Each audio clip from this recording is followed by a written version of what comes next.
everybody. Welcome back to Lore and More here on the Just Shelve It channel.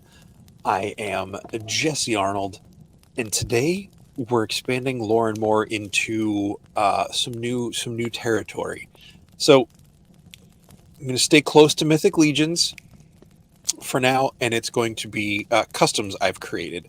So I revealed some of these over the weekend and got to talk to Trevor and Nate and Bill and some of the other guys on Legion's Lounge about these. But now I'm going to present the story behind these. Now, this particular set of figures will be available for purchase at LegionsCon 2025 in November. Not doing any pre-sales or anything like that, but I'm gonna focus on the story here.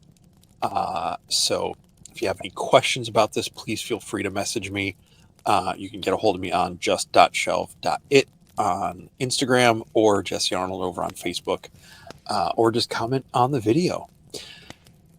Okay, so today on Lore and More, it's not a Mythic Legions figure review, it's a custom figure review. Reveal. I don't know. We're going to give you some lore and more about these set of figures that I am calling the Heartwood Elves. So 2 years ago, I did a custom and brought it to LegionsCon, and someone bought it. They were really excited about it, and I did pre-sell it. I just said, hey, let me keep it on display through most of Sunday, and they were very accommodating and did that. And I really liked that figure, but I just used a normal human head that I didn't really know what to do with, and did some fun paint with it and made this like female archer character. But I wanted to revisit, especially once I got these head sculpts. Now, I don't remember where all the head sculpts came from. I do know that the one I'm calling King Duraman, I got from Wolf King Customs. I don't remember who sculpted it. And the other heads, I'm not sure where they came from. So I apologize. I will hopefully have that information before I get to LegionsCon and be able to put, the proper kudos to the sculptors and printers and shops who did those heads. But let's dive into the story of the Heartwood Elves. Before, I just had this character. I just thought Heartwood is a thing. The elves come out of the wood. So I just thought, well, let's explore that a little bit more. So let's dive right into it. So the Heartwood Elves, I'm calling these particular four characters the Unbroken Court of the Heartwood Elves. So we've got King Duraman, Teak, what is that? Cerasus, and Avium. All taken from different words or things associated with Heartwood. I love me a naming convention and tying things together. So I just thought that would be what this is. And these characters, I feel like, if you've ever been out in the woods as a kid, or have been cutting trees down for some reason on a property or whatever, and you've gotten that wood. I don't know the technical term, but it's not a full hardwood, but it's got that kind of a little bit of that, not squash, but it's just kind of that like spiny twinge to it when it moves. Or if you hear like the creaking and groaning of the branches in the woods, like especially like in the fall or something, I kind of feel like that's what these guys sound like when they move. But in a more graceful way, if that makes any sense. So let's jump into the story I came up with here. So long ago, in a forgotten epoch, a terrible evil blighted the nascent world. A force of primordial havoc threatened the almost sentient creatures that spanned creation. Stirring forth from the elemental forces of the oldest life, guardians emerged from the depths of the trees themselves, wise and noble protectors we know of now as the Heartwood Elves.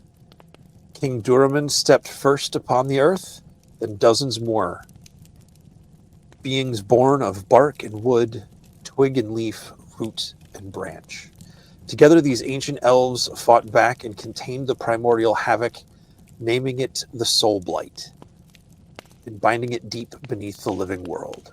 Now these ancient beings are not but the faded memory of a long-forgotten fairy tale. But some say, deep in the richest forests, you can hear them singing to the fauna and flora.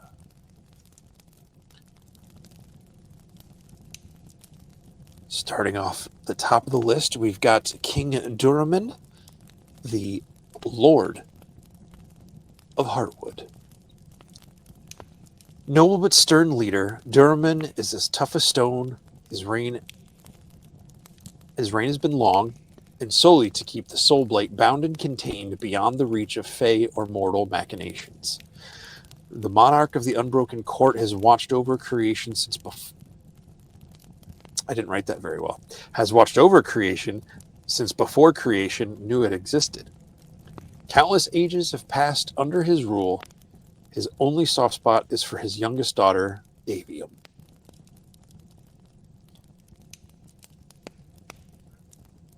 Serasis.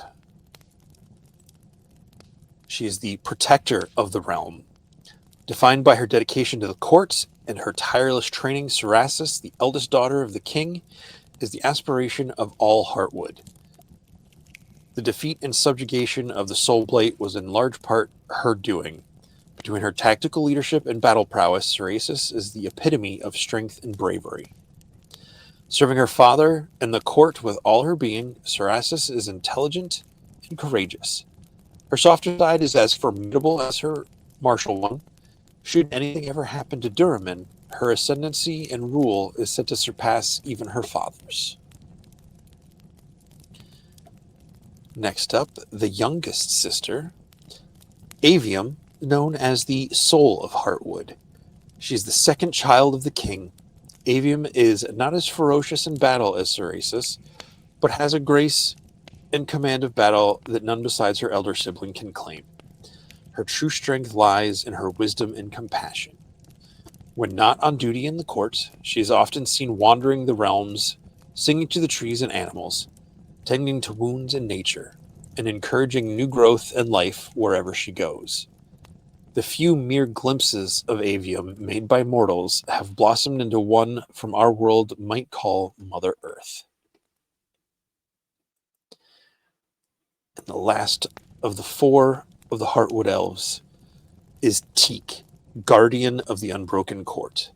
Swift and agile, Teak is the first being to string a bow and fletch an arrow. His aim is flawless, as one would expect after generations of generations have been born, lived, and died under his ever-watchful eyes. A guardian of few words, Teak serves his king and court with unwavering devotion and loyalty.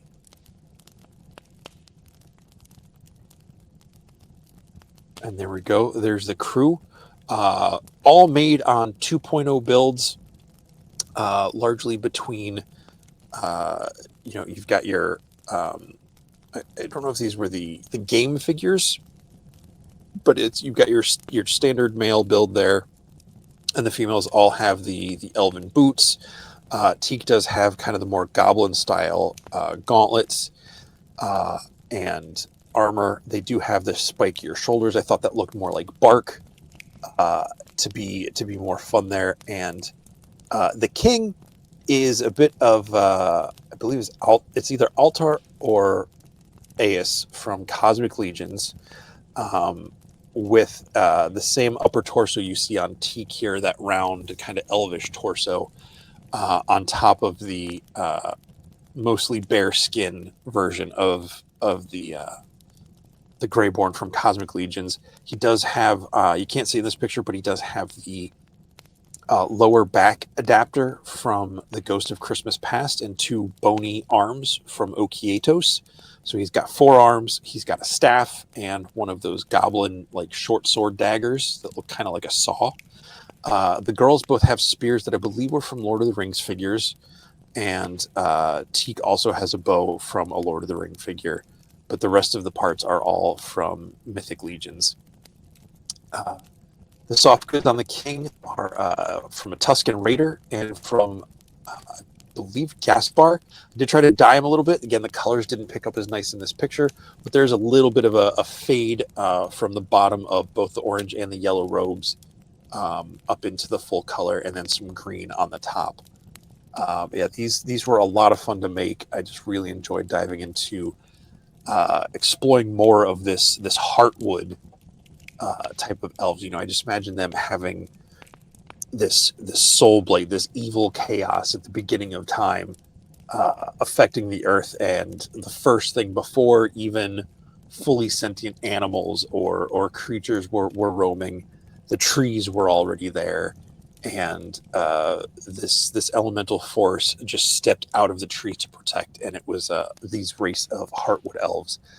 Um, I may do more down the road if I find the right head sculpts, but it's just a fun lore, and I'll be putting all of this stuff on my blog page, which I'll probably put a link in here, even though I don't have it on there yet. It'll be a link to the blog in general for future reference. But yeah, Heartwood elves, just elves born directly from the trees, in a way, kind of like a dryad, or some sort of mythological folklore type things. I just wanted to have them be um, more of that, where they're not flesh and bone, they are bark and stem and all that. So it was just a lot of fun to do this and explore these. Yeah, so thanks for joining me today on this first Lauren Moore outside of official Mythic Legions. And thanks for joining in, watching this, the Heartwood Elves. Depending on when you're watching this, if it's before LegionsCon 2025, these four will be available at the table for purchase at my table with Brian C. and Mark Rivera at the Just Shelve It table.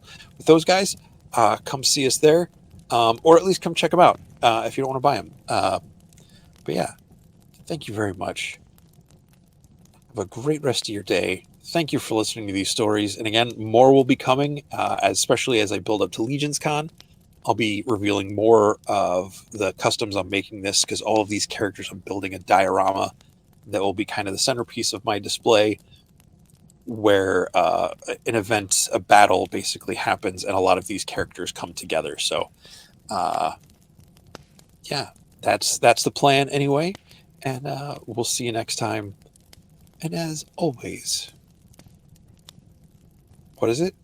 There's always more lore. Thanks.